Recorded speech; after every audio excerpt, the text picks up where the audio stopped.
விளையாட்டு பிரியர்களுக்கு அன்பு வணக்கம். இன்னும் ஒரு காணொளி. இந்திய மற்றும் மேற்கிந்திய தீவுகள் அணிகளுக்கு இடையில் உலகமே எதிர்பார்த்து காத்திருந்த மிக முக்கியமான போட்டி நிறைவுக்கு வந்திருக்கிறது. இந்தியா ஒரு அபாரமான ஒரு வெற்றியை பதிவு செய்து அரையிறுதி ஆட்டத்துக்கு இந்திய அணி தேர்வாகி இருக்கிறது என்பதும் குறிப்பிடத்தக்கது. இந்த வெற்றியின் பிரதானமான பங்குதாரர் சஞ்சு சாம்சன் என்றால் அது ஒன்று மிக இல்லை.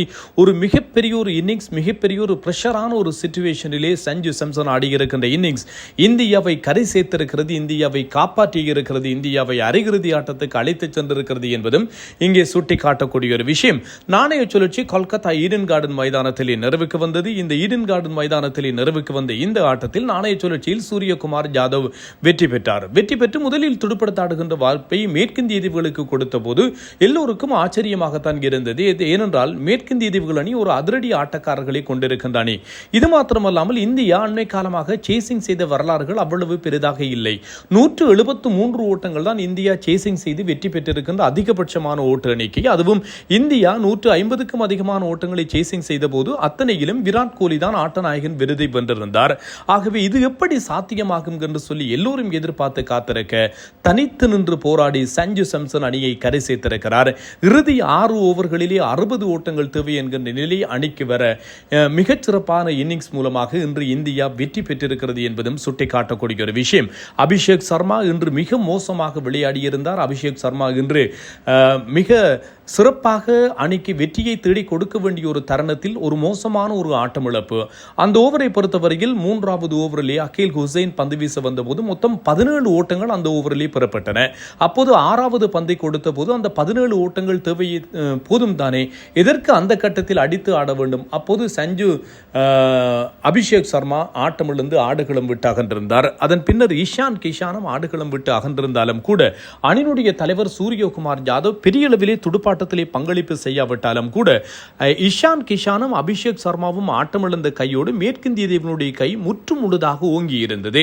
அந்த கட்டத்திலே மிகச் சிறந்த ஒரு இணைப்பாட்டத்தை கொடுத்திருந்தார் சூரியகுமார் யாதவ் என்று சொல்லலாம். 83 ஓட்டங்கள் 7 தொடக்கம் 14 ஓவர்களிலே பெறப்பட்டிருந்தது என்பதும் குறிப்பிடத்தக்கது.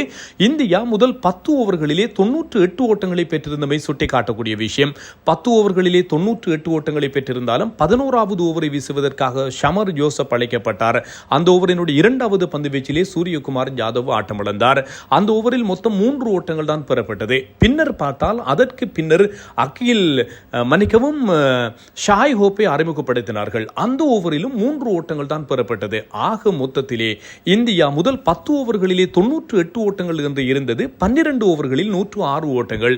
ஒரு மிகப்பெரிய ஒரு பிரஷரான சிச்சுவேஷனிலே இந்தியா வந்தது.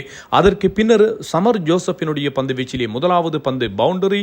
பின்னர் அதற்கு பின்னர் திலக் வர்மா அந்த ஓவரில் 3 பவுண்டரிகளை விளாசினார். இதன் மூலமாக போட்டி இந்தியாவின் பக்கம் வந்தது. மொத்தம் 17 ஓட்டங்கள் பெறப்பட்டன. பின்னர் அதற்கு பின்னர் வந்த ராஸ்டன் சேஸினுடைய ஓவரிலே 15 ஓட்டங்கள் பெறப்பட்டன. ஆக மொத்தத்தில் கொஞ்சம் கொஞ்சமாக போட்டி நகர்ந்து இறுதி 6 ஓவர்களில் 60 ஓட்டங்கள் தேவை என்கின்ற ஒரு நிலை வந்தது. திலக் வர்மாவும் சஞ்சு சாம்சனும் மிக நல்ல சிறப்பான ஒரு இன்னிங்ஸை ஆடி இந்தியாவை கரை சேர்த்திருந்தார்கள் என்பதும் சுட்டிக்காட்டக்கூடிய ஒரு விஷயம். இன்றைய நாளில் மேற்கிந்திய தீவுகளை பொறுத்தவரையில் மேற்கிந்திய தீவுகள் அபாரமாக ஆடியிருந்தது. இந்தியாவை பொறுத்தவரையில் ஒரு அரையிறுதிக்கு தேர்வாகக்கூடிய ஒரு அணியாக இன்று இந்தியா தங்களுடைய ஆட்டத்தை கையில் வைத்திருக்கவில்லை என்பதும் சுட்டிக்காட்டத்தக்கது. ஆரம்பத்தில் ஒரு ரன் அவுட் சான்ஸை வருண் சக்கரவர்த்தி மிக மோசமாக மிஸ் பண்ணியிருந்தார். திலக் வர்மா ஒரு பிடியெடுப்பை நழுவு விட்டிருந்தார். இது மாத்திரமல்லாமல் அபிஷேக் சர்மா 2 இலகுவான பிடியெடுப்புகளை நழுவு விட்டிருந்தார் என்பதும் குறிப்பிடத்தக்கது. மேற்கிந்திய தீவினுடைய களத்தடுப்பு என்பது பிரமிக்கத்தக்கதாக இருந்தது.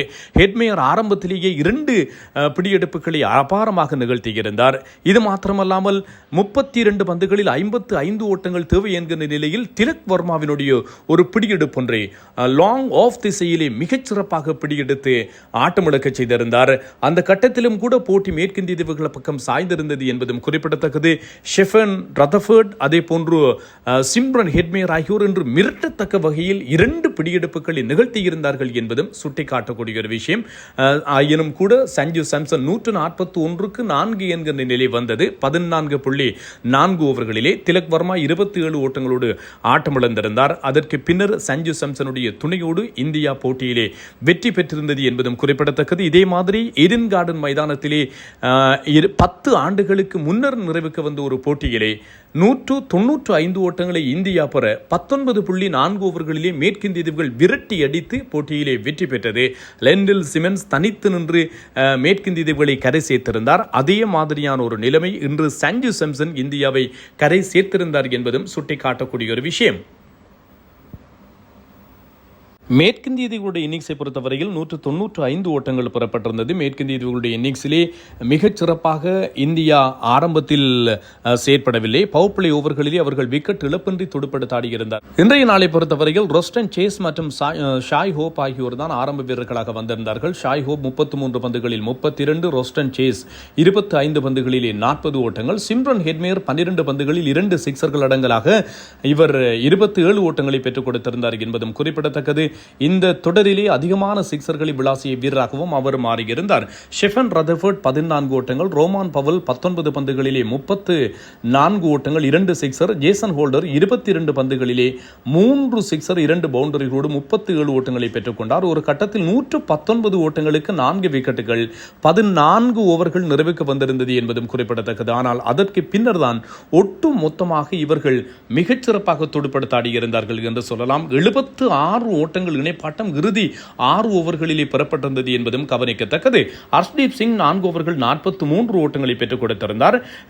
அதற்கு பின்னர் ஹார்திக் பாண்டியாவை பொறுத்தவரையில் 4 ஓவர்கள் 40 ஓட்டங்கள் 1 விக்கெட். ஹார்திக் பாண்டியாவினுடைய பந்து வீச்சு அவ்வளவு பெரிதாக இன்று வேலை செய்யவில்லை இந்த தொடரிலே என்பதும் சுட்டிக்காட்டத்தக்கது. ஆனாலும் கூட ஹார்திக் பாண்டியா ஷெஃபன் ரதர்ஃபோர்டினுடைய விக்கெட்டை கைப்பற்றி இந்தியாவிற்கு மிகப்பெரிய ஒரு நம்பிக்கை கொடுத்திருந்தார். அக்சார் பட்டேல் 4 ஓவர்கள் 35, ஜஸ்பிரீத் பும்ரா 4 ஓவர்கள் 36 ஓட்டங்களுக்கு 2, இறுதி ஓவரிலே ஜஸ்பிரீத் பும்ரா 14 ஓட்டங்களை விட்டுக் கொடுத்திருந்தார். இறுதி 19வது ஓவரிலே வெறுமனே 6 ஓட்டங்களை தான் ஹர்ஷ்தீப் சிங் விட்டுக் கொடுத்திருந்தார் என்பதும் சுட்டிக்காட்டத்தக்கது. ஆனால் இந்தியாவிற்கு மிகப்பெரிய ஒரு கவலை வருண் சக்கரவர்த்தி கடந்த 3 போட்டிகளிலே விக்கெட்டுகளை கைப்பற்றுகிறார். ஆனால் பழைய வருண் சக்கரவர்த்தியாக பார்க்க கிடைக்கவில்லை. 4 ஓவர்கள் 40 ஓட்டங்களை விட்டுக் கொடுத்து 1 விக்கெட்டை கைப்பற்றியிருந்தார்.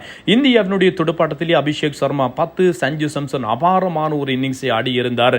இன்று ஆட்ட நாயகன் விருது அவருக்குத்தான் கிடைத்திருக்கிறது என்று சொல்லலாம். அதே போன்று இஷான் கிஷான் 10 ஓட்டங்கள், சூரியகுமார் யாதவ் 18, திலக் வர்மா 27 என்று சொல்லி இந்தியா சார்பிலே பங்களிப்பை நல்கியிருந்தார்கள் என்பதும் சுட்டிக்காட்டக்கூடியது. மேற்கிந்திய தீவுகள் அரையிறுதிக்கு செல்லத்தக்க அத்தனை தகுதிகளையும் கொண்ட ஒரு அணி அபாரமான ஒரு களத்தடுப்பாட்டத்தை இன்றைய நாளிலே வெளிக்காட்டியிருந்தது. ஆனாலும் கூட இறுதியில் இந்தியா தங்கள் சொந்த மண்ணிலே மிகச்சிறப்பாக விளையாடி வெற்றி பெற்று அரையிறுதி ஆட்டத்துக்கு தேர்வாகியிருக்கிறது என்பதும் கவனிக்கத்தக்கது. வாழ்த்துக்கள் இந்திய அணிக்கு. இந்திய அணி அரையிறுதி ஆட்டத்திலே இங்கிலாந்தை சந்திக்கும் என்பதும் சுட்டிக்காட்டக்கூடிய ஒரு விஷயம். நான் தில்லையம்பலம் தரணிதரன். இன்னும் ஒரு காணொளியில் சந்திக்கும் வரை அன்பு வணக்கங்களோடு விடைபெறுகின்றேன்.